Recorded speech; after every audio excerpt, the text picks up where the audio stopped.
मैथिली कथा साहित्य में हरिमोहन बाबू का अविस्मरणीय योगदान छनि। हिनकर एकटा बहुचर्चित उपन्यास छनि कन्यादान। कन्यादान जे उपन्यास का संसार का अधिकतम भाषा में अनुवाद भेल छै। वही उपन्यास का आई एकटा पहिल कड़ी कनिया माय का ओरियान हम अपना यूट्यूब चैनल पर में राखि रहल छी आ प्रयास ई कर रहल छी जे अहाँ सब तक हिनकर सब रचना हम राखि पाबी। अहाँ सबक प्रतिक्रिया हिनकर रचना पर में हमरा खूब भेटैया आ अहाँ सब जे छै से बढ़ि चढ़ि के हिस्सा लै छी। अहिना बातके भाषा का अनुराग सब गोटा के बनल रहे। नमस्कार, अहाँ सब देख रहल छी हमर यूट्यूब चैनल मैथिलीक सिनेही आ अहिना अपन प्रेम बनेने रहब। तऽ बेस लेल जाओ आजुक ई रचना कन्यादान उपन्यास का पहिल कड़ी कन्या माय का ओरियान। हाँ ये बहिना, या तऽ कठिन भऽ गेलै अछि जहाँ बड़ भारी क्लास में अंग्रेजी पढ़ि जाइ छै तहाँ बड़क बाप हजार से नीचाँ पर गपे नहि करै छै। गरीबा लोक एते कतऽसँ आनत। ततबा धरि नहि, बियाह होइत देरी मोटर दिअ, बाइसिकिल दिअ, आगाँ पढ़ऽके लेल फीस दिअ, अंग्रेजियाके फरमाइशमे जुमब कठिन छै। हाँ ये बहिना, सुनै छियै जे अंग्रेजिया सबके जाति पातिक किछु विचार नहि रहै छै। जाति पाति आब ककरामे छै? विशेष रानीके जमाय आयल छलखिन तऽ कोन अंग्रेजी पढ़ने छलखिन? पनिये पहिरने पानि पीबैत रहथिन। लोक कहे जे ओझा जल लऽ कऽ लघुशंका दिस जाउ तऽ कहथिन कि हमरा आगि बढ़ेतै जे जल लऽ कऽ जाउ। दुर्जो ओहो कोनो लोक छथिन। ज्योतिष के एकटा मोचंटके उठा अनलनि। हम तऽ 10 लोकके बीचमे कहबनि जे पढ़ल सी अक्षर नहि आ बनहुल्लुक जकाँ एकरा देखब, ओकरा ताकब, ओकरा देखब, एहन कतौ लोक भेलैया? एतबेमे बिल्टीके अबैत देख कऽ लाल काकी झट दऽ आवेश रानीके पैरके कनगुड़िया आंगुरसँ दाबि देलखिन, जाहिसँ ओ लगले चुप भऽ गेली। तखन लाल काकी चतुरतासँ बातके बदलि कऽ बजली, तऽ आब तऽ 14टा दिन बाँकी रहि गेलै कथा एखन धरि। कथाके एखन धरि किछु निश्चय नहि भेल, कोना की हेतै से बुझि नहि पड़ैत अछि। आवेश रानी कहलखिन जे आबऽ ने हे बिल्टी, बैसऽ, ठाढ़ि किया भेल छ? बुचिया तऽ बिल्टिएके दतरी ने हेतै। लाल काकी कहलखिन जे ई तेरहम चढ़लै अछि बुचियाके, एहि बेर कन्यादान करब परम आवश्यक छै। बुचियाके बाप तऽ इएह सपरि कऽ गेल छथिन जे ईसब कोरपच्छू बुचिया बेटी छी, अपने भिखो दुख मांगि कऽ कोनो तरह अपन गुजर बसर करब, लेकिन एकरा सुठाममे लगा देबै, ओना तऽ भाभी सर्वोपरि होइ छै। आवेश रानी कहलखिन हाँ, लिखलाहा तऽ सबसँ ऊपर होइ छै। भगवती एहि बाती बनौने रखथुन, अपन लुरि मुँह नीक हेतनि तऽ सभक आँखिमे रहती। लाल काकी हाँ ये बहिना, या आशीर्वाद देथुन, विवाह दान होइ आ अपन घर दुआरि सम्हारैत। सासुरसँ ई उपराग नहि देखाबै जे धोछी कोनाके बेटीके पोसि कऽ हमरा देलक। हम ई नहि देखऽ सुनऽ चाहै छी। एतबेमे दक्षिण भरसँ भारी घटा उठल, चारू कातसँ मेघ उबरि आयल। थोड़बे कालमे गर्जन तर्जनके संग मूसलाधार वृष्टि होबय लागल। ओसारा के कोनिया चुबैत देख कऽ लाल काकी बाजऽ लगली, की कहू बहिना, अहिना सब घरमे सहस्रधार चुबै छै, एको हाथ कतौ नीचू नहि छै। अपने घरहटक काज संपन्न कऽ जैतथि से बीचेमे भदवा पड़ि गेलै। आब कोबर कोन ठाम हेतै, तहीके लेल हम झखैत छी। एतबेमे ढुनमुन काकी लदफद करैत हँफैत ओहिठाम पहुँचली। अबैत देरी चिचिया लगली, हे अदौरी जे अपने हम पटिया परमे सुखाय लए देने छलियनि से सबटा भीज गेलनि, हम की करियौ? ई सुनिते लाल काकी लाल पियर होबे लगली। मारी एहन बुद्धिके जे एहन भसन्नर लोकके हम कहलहुँ। जखन घटा देखलिए तखन ई समेटि नहि लऽ भेल। हाथमे कि मेहदी लागल छल, सब अदौरी भिजा कऽ आ तखन समाद लेने आयल छथि। फेर आवेश रानी के दिस ताकि कऽ बाजऽ लगली, कहू तऽ भला आब कोन उपाय हेतै? कतेक यत्नसँ अदौरी खोटने छलहुँ से सबटा दूरि भऽ गेल। कहाँसँ आइ हिनका सुखाबैके लेल हम कहलियनि। हिनका संग लदगोबर एहि परोपट्टामे केओ नहि भेटत। मड़ुआ भरि के लुरि हिनका नहि छनि। काल्हि कने कहलियनि जे अचारके बासनमे तेल दऽ दियौ, बस जमायके वास्ते जे चमेलीके तेल मंगेने रही भरलो बोतल अचारमे उझिल देलखिन। ढुनमुन काकी कानसँ कम सुनै छली। ई सब वार्तालाप हुनका सुनबामे तऽ नहि अयलनि, किन्तु क्रमशः बुझि गेली बॉडी लैंग्वेजसँ जे हमरे शिकायत चलि रहल अछि। ठोर पटपटबैत विदा भऽ गेली। मर आँगनमे एकटा हमही लोक छियनि जे एतेक ललकै छथि हमरा पर। एतबेमे बिल्टी बाजि उठल, छिया छिया ढुनमुन काकीके नुआमे की भेलनि, सौंसे पीठ थाल लागल छै। तावत बुचिया हँसते हँसते आबि कऽ कहलनि, थाल लगलनि सुआति, गेल छली बाड़ीमे मुनगा तोड़ऽ, एके बेरमे 2टा मुनगा के दुनू हाथसँ धऽ कऽ खूब जोरसँ घीचऽ लगली। मुनगाके डंटी तऽ टूटि गेलै, लेकिन अपने भट दऽ चितंगे खसि पड़ली। ई सुनि बिल्टी हँसैत हँसैत ओंघरा लागल। आवेश रानी आवेश देखबैत कहलथिन, आ बड़ चोट लागल हेतनि, आउ ये फुचुक रानी झट दऽ नुआ बदलि दिअ जाउ। कोना दन लगैत अछि। ढुनमुन काकीके गेला पर लाल काकी बाजऽ लगली, देखो बहिना, काजा घर थिकै से नहि एखन तक कोबर ढोरल गेलै अछि आ नहि एहि बातक पातिल लिखल गेलै अछि, नहि ठकबक बनलै अछि।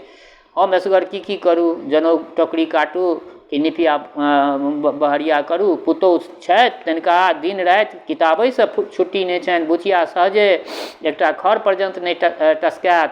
मैया पाकल आम छथि, कखन टकि जेती तकर कोनो ठेकान नहि। फुचुक रानीके हालत देखते छथिन, हम करी तऽ की करी। तिलौरी दनौरी सब पड़ले अछि, जँ कदाचित झपसी लादि देलक तऽ आरो प्रलय हैत। फेर विदकरी के हेतै से फुरिते नहि अछि। आवेश रानी कहलकै, से किया, बड़का गाँव वाली कनिया तऽ छैतिए। लाल काकी कहलखिन जे ओ तऽ पढ़ुआ छथि, रंग बिरंगक किताब सब लेने रहै छथि, एहि पाछाँ खेनाइयो पिनाइ बिसरि जाइत छथिन। हम एक दिन कहनैयो रहियनि तऽ ओ हमरा सुनितो हेती। एक दिन हम पुछलियनि तऽ कहै छथि जे नाक कान धरब मूर्खा विध छै, हमरा बुते ई सब नहि हेतनि। आवेश रानी तखन फुचुक रानी बनि जेती। लाल काकी, इहो एकटा सियाखे करै छै, विध की करती, अंगोर काजर करा जेथिन तऽ बड़ कैंखिए फोड़ि देथिन। घरक बड़क नाक धऽ लेथिन, कान कोबरमे नाक कान धरैके लेल कोबरमे जेथिन तऽ पोटे सुकड़ैत जेती। एतबेमे बुचिया बाजि उठली, ढुनमुन काकीके तऽ भरि देह जुड़पुत्ती उठि गेल छनि। ई सुनिते बड़का गाँववाली कनिया घरसँ गौर जाइत कऽ कहलथिन जे बेस कोनो छथि नहि, कनिया विदकरी दुनू अपने बनि जायब। बुचियाके कहलखिन ओ बड़का गाँववाली कनिया। बुचिया भौजीके तऽ अहिना रहै छनि, सब बातमे एकटा अर्थ लगबैत रहै छथिन। लाल काकी कहै छथिन, बेजा कोन कहै छथुन, जहाँ बियाह कोनो चर्चा उठै छौ कि कोनटामे ठाढ़ भऽ कऽ कान पाति कऽ सुनऽ लगै छ, जा अपन काज देखऽ ग। ई छलै मिथिलाके परम्परा, अहिना होइ छलै मिथिलामे, लेकिन आब तऽ कनि परिवर्तन भेलै हँ। ई सुनि कऽ बुचिया लजा कऽ ओहिठामसँ विदा भऽ गेल। बिल्टियो ओकरा पाछाँ चलि गेल। क्रमशः बरसात थमि गेल, किन्तु मेघ तऽ अटोप बनले रहल। रहि रहि कऽ आकाशसँ बिजली चमकऽ लागल। साँझ होयबामे किछु देरी छलैक, किन्तु मेघडम्बरसँ चारू दिस अन्धकार भऽ गेल छल। आवेश रानी चलबाक उद्योगमे छली। एतबेमे स्थूल शरीरसँ केवाड़के धकियाबैत अपन वज्र विनन्दिक स्वरमे आँगनके कंपायमान करैत दुलारमणि पीसी पहुँचली। आइये मधुरानी, अहाँ अपना बेटीके कतेक दाढ़ी खुएने छलहुँ जे पहिने से एतेक वर्षा होमय लगलै। एहि प्रश्नक उत्तरमे लाल काकी कनेक बलसँ हँसि कऽ बुचियाके स्वर पाड़लखिन, कहाँ गेल गे बुचिया, झट दऽ आसन दऽ जो, बड़की दाइ एलखुन अछि। दुलारमणि पीसीके स्वर तेहन रहनि जे बिन कहनहुँ बुचिया बुझि जैतनि, किन्तु ओ तऽ आँगनसँ टेढ़ि गेल छल। लाल काकी धरफड़ा के अपने उठऽ लगली, ताबत पुतहु घरसँ चटकुन्नी दऽ देलकनि। दुलारमणि दाइ फेर अपन उदास स्वरसँ घर ओसाराके दलमलित करैत बजली, आइये मधुरानी, अहाँके टोल पड़ोसके एको रत्ती धाक नहि होइत अछि। राम राम, कन्या अजग भऽ गेल अछि। एतेक बयसमे तऽ 4 खेप सासुरसँ भऽ आयल रहिता, नैहरेमे युग पाकरि भऽ जायत तऽ सासुर बसत कि बुढ़ारीमे। लाल काकी माथ निहुरा कऽ, हाँ ये दाइ, आब कन्या रक्षिणी तऽ नहि अछि, किन्तु अपन कोन साध्य, नीक घर बर भेटय तखन ने। दुलारमणि दाइ एहि बेर जोर जोरसँ चिकरि कऽ बाजऽ लगली, ई की बजलहुँ अहाँ, नीक घरमे नहि देबै तऽ कि इनारमे फेंक देबै, एहिसँ तऽ भोथ हाँसू लऽ कऽ गर्दनि रेत देबै से नीक। हमर ममिया ससुरके परपितामह महादेव झा पैज 29टा बियाह केलनि, जखन एकटा बियाह आओर करैके लेल सभागाछी गेला तऽ एगोटा पुछला पर कहलथिन जे मासमे 29 दिनक तऽ जोगाड़ भऽ गेल, लेकिन 30म दिन कतऽ जाकऽ जायब अहाँके कपार पर, तही दिन एहि वंशक मर्यादा बनल छै। ओहि दिनसँ आब तऽ लोक छोट बबनाके उठा अनैया। ये कने जोरन देव। लाल काकी कहै बड़की दाइ जोरन तऽ आब नहि हेतनि। मटकुरीमे एक मिसिया दही छलै, जे घोरि घारिके बुचियाके आगू दऽ देलिए, कने पहिने अबितै तऽ भऽ जैतनि। ई सुनिते दुलारमणि दाइ लगले हाथसँ बाटीके पटकि ठाढ़ि भऽ गेली, फेर गरजैत विदा भऽ गेली। कोन पाप लागल जे एबो केलहुँ एहि अङ्गना? जनितहुँ जे आइ रवि दिन जोरन नहि देती तऽ की करऽ छिछियाल अबितहुँ। पहिने आजन बनाबऽके लेल घी माँगैके लेल केओ जाय तऽ घैलक घैल भुगुआ दे। आब तऽ सितुआ भरि घोर देबामे लोकके करेज फटै छै। जखन दुलारमणि पीसीके शब्द कर्णपथसँ बहिर्मुख भऽ गेल, तखन लाल काकी बजली, हाँ जाबऽ धरि ई छली ताबऽ धरिमे हम हरकम्प कपैत छलहुँ। आब जाके कतहुसँ प्राणमे प्राण आयल। आवेश रानी सहानुभूति देखबैत कहलखिन, तऽ हम तऽ चुप्पे साधि लेलहुँ। कोन ठकान किछु अलट बिलट मुँहसँ बाहर जायत तऽ हमरे पर ने उनटि जैतै। लाल काकी कहलखिन, हिनका मुँहसँ जहाँ कने केओ टोक हिनका देलक कि बुझू जे बिरनीके छत्ताके खोचारलक। आवेश रानी कहलकै, हाँ ये बहिना, हिनका दऽ जे लोक कहै छै से हमरो सत्य बुझा पड़ैए। नहु कहै छथिन, देखैत नहि छथिन बजैत काल दुनू आँखि केना उनटि जाइ छनि। गुंझिकू डाइनके जतेक लक्षण होइ छै सबटा हिनकामे छै। लाल काकी कहलखिन जे की करथिन, जाय दऽ, आइ काल्हि भीतोके कान होइ छै। ढुनमुन काकी दिस, जाउ ये फुचुक रानी, झटपट भानस चढ़ा दिअ, वर्षा विकालके समय अछि, के जाने कखन की होय। आवेश रानी, बेस बहिना, आब हमहूँ चलै छी, साँझ देबाके बेर भऽ गेलै। फुलमतिया असगरे घर पर हैत। लाल काकी, इनके पर तऽ सबटा आस अछि बहिना, जँ ई नहि सम्हारती तऽ ई सब काज भण्डुले भऽ जायत। आवेश रानी कहलखिन, आ हे कहू तऽ भला, हमरा लोकनिसँ जे भऽ जाय, हमरा लोकनिसँ से जे होयवला हैत से किन्नौ हमसब उठा कऽ राखब।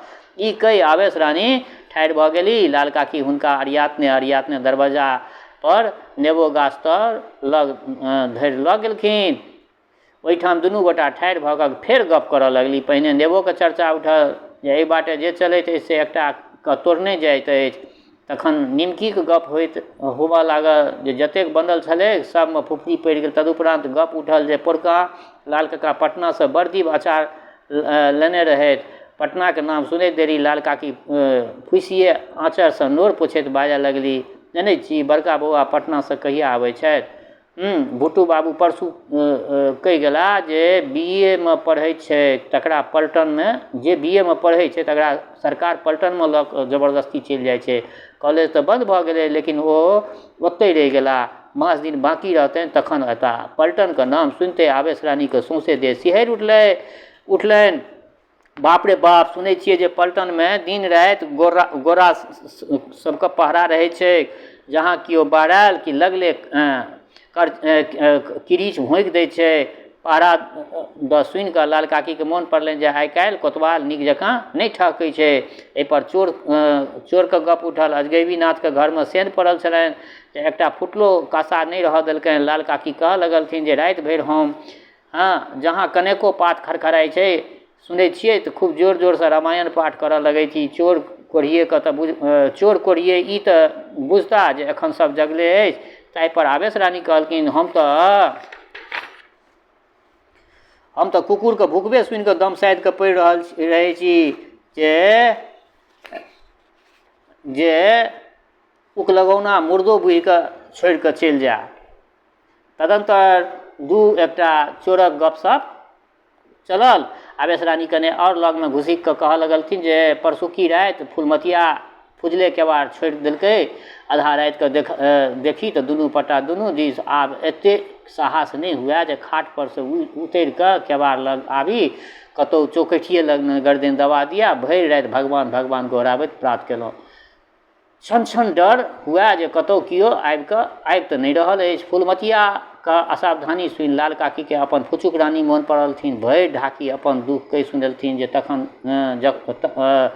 तखन किछु बड़का गामवालीके समालोचना सेहो भेलै। अंतमे घुरि फिरि कऽ फेर कन्यादानके ओरियान पर गप पहुँच गेलै। ओहिठाम एवं प्रकारे पौन घंटा धरि वार्तालाप के क्रम चलल। जखन टिप टिप के फेर बुन पड़ऽ लगलै तखन जाके आवेश रानी के मोन पड़लनि जे आब साँझ देबाक बेर भऽ गेलै। लाल काकी चलै काल पुराइ केलथिन जे थमू सूप नेने अबै छी, ओना भीज दे जायब। किन्तु आवेश रानी कहलथिन नहि नहि, एतबे दूर के लेल कोन सूपक जरूरी, ओहिना झटकि कऽ चलि जाइ छी। आवेश रानी के गेला उत्तर। लाल काकी गाछ से दूटा पैघ नेबो तोड़ि आँगन गेली। आँगन में पैर दितैत कि लाल काकी बजली, हे लोकनि, आइ चोर डाकू के गपशप खूब भेलैए, खूब सतर्क भऽ कऽ रहै जइए। बुचिया बाजल जे ई सब कहबुन तऽ ढुनमुन काकी भरि राति सुतल में घिघिएथुन।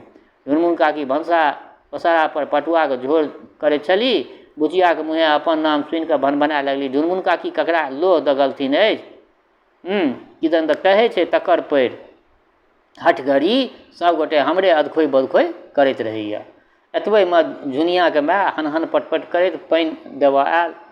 5 मिनट में कतेक बाजि गेल तकर कोनो ठेकान नहि। घेलची लग लोग पिछड़ बनेने रहैत अछि, कतेक रास पानि उठि जाइत अछि, डोल पुरान भऽ गेल अछि, उभन सड़ल जा रहल छै, इत्यादि इत्यादि। तखन कोनो अज्ञात व्यक्ति के नाम लऽ कऽ झगड़ा करऽ लागल जे शौख में शौख, मिर्चाइयो के शौख।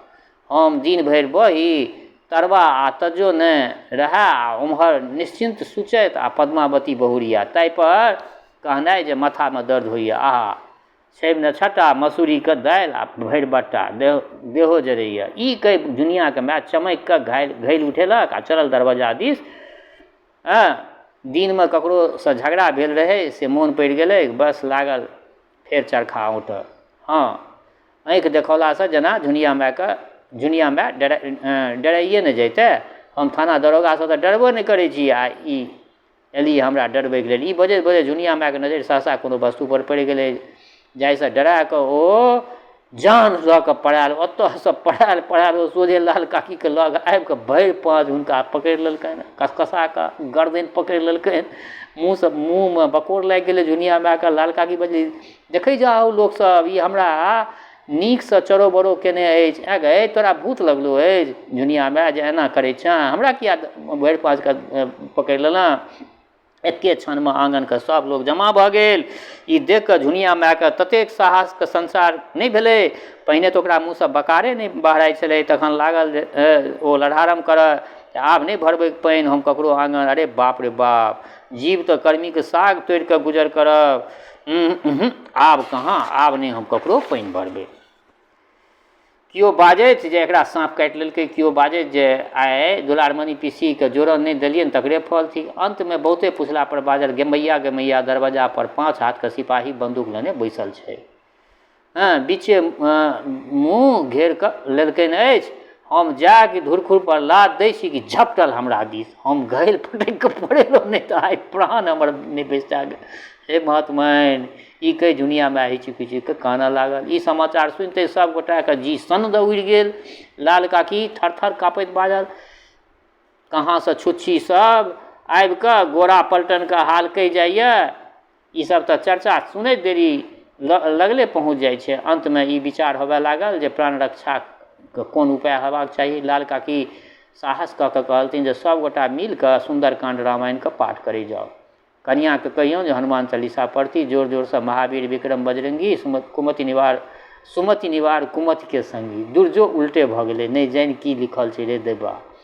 मैयाँके विचार भेलै जे सब गोटा मिल कऽ एके बेर घोल करबऽ तऽ ओ आबि कऽ सभक ठोँट दबा देतऽ। से नहि, पछुआरके मुँहसँ एगोटा जाकऽ ज्योतिष कक्काके बजा लहुँ। ताहि पर झुनिया माय बाजल, नहि रे बाप, ओहू मुँह पर केओ जे ठाढ़ हेतै, हमरा बूटी बूटी काटि कऽ घरमे गाड़ि दिअ, लेकिन हम बाहर नहि जायब। ई कहि कऽ ओ फेर घेौना पसारलक। मैया कहलथिन जे पहिने गनि ले जा जे सब गोटा छऽ कि नहि। लाल काकी सबके देह धऽ धऽ कऽ गानऽ लगली। 2-3 बेर तऽ गड़बड़ा गेलनि। 4म बेर गनैत बजली जे जा फुचुक रानीके की भेलै? दैवा रे दैवा, लऽ गेलै घिसिया कऽ फुचुक रानीके। ताहि पर दुनिया माय कहलकै, नहि, ओ तऽ पहिनेसँ जारनिवला घरमे किल्ली लगा कऽ बैसल छथि। मैया रुद्राक्षके माला लऽ कऽ भगवतीके गोहराबैत कबुला करऽ लगली जे एहि बेर जँ प्राण बचि गेल तऽ कुमारि भोजन करायब। ई हाल देख कऽ बड़का गाँववाली टनकि कऽ बजली, ई लोकनि एतेक किया डराइ छथिन? हमरा लोकनि की चोरी खून केने छी जे फांसी पड़ब? बुची दे के पूछे के कहथुन ने बुचिया सुरपुरा के विदा भेल जे तोरा लोकनि के एतेक डर से बगहा लगै छ तऽ ला हमही जाके पूछि अबै छियै। डर कथी के छै, इस बाघ तऽ नहिए छै जे लोक के झपटि लेतै। एतबे में बाहर चौकी पर लाठी पटक के क्यों खड़क के बाजल कि कोई है। मैया झट द लाल काकी के टीप के कहलथिन कहि दियो न जे कियो नहीं अछि। ताबत सिपाही बाजल पंडित भोलानाथ झा के नाम से एक तार आया है, कोई अंदर से आकर ले जाइए। मैया कहती तार आया है तो दरवाजे पर रह दीजिए, असगर आंगन से के उठा के आनेगा। एतबे में बाहर ज्योतिष काका के ई शब्द सुन कर सब लोग फक द निषाद छोड़लक। तो बेस श्रोतागण आई हिनकर ई एकटा रचना कन्यादान उपन्यास के पहला कड़ी रखलो है। बड़ा हास्य व्यंग से परिपूर्ण ई रचना, मतलब हिनकर रचना में यह है खूबी जेना बुझायत जे चलचित्र सिनेमा जकाँ जे छै से दृश्य सब देख रहल छी। ततेक सुंदर शब्द से ई अलंकृत के शब्द के प्रयोग केने छथिन, सामान्य शब्द सब के प्रयोग केने छथिन जे अंगना घर में जनानी सब जे शब्द के प्रयोग केने करै छथिन वही सब शब्द के प्रयोग हरिमोहन बाबू करै छथिन। यह विशिष्टता हिनका में छनि, दोसर रचनाकार से हिनका में यह विशिष्टता छनि जे कि हिनका अविस्मरणीय बनबै छै। तऽ अपन प्रतिक्रिया राखब। जनक नंदिनी जगदम्बा कृपा अहाँ सब पर बरसैत रहै। शुभकामना संग जय मिथिला, जय मैथिली।